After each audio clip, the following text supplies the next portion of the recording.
Sir ఇప్పుడు gender change surgeries అనేవి టోటల్గా ఎన్ని టైప్స్ ఉంటాయి?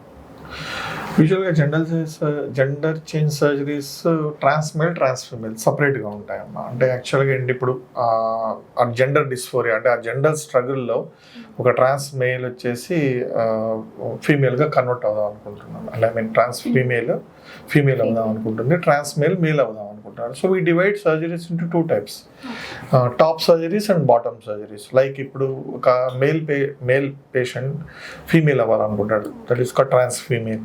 So breast implants, so you wanted to turn into a female, breast implants పెట్టుకోవడం, that is called top surgery.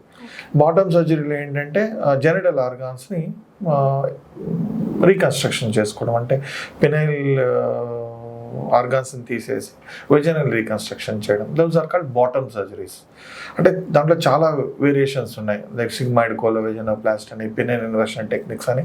That's a different entity. అంటే patient ఇష్టానుసారంగా పేషెంట్కి ఏది కన్వీనియంట్తో చూసుకొని దాన్ని బట్టి we change the surgeries and trans మేల్కి వచ్చేటప్పటికి, అంటే ఏమైనా female gender want to turn into a male, అప్పుడు ఏం చేస్తాం అంటే బ్రెస్ట్ తీసేస్తాం, దట్స్ కాల్డ్ మాస్టెక్టమీ ప్రొసీజర్స్. దాంట్లో కూడా చాలా వేరియంట్స్ ఉన్నాయి, scar techniques, keyhole techniques అని.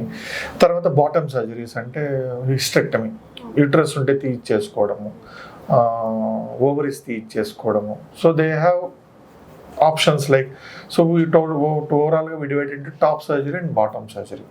This is what overall gender change surgery or gender affirmative surgeries అంటే. Okay sir.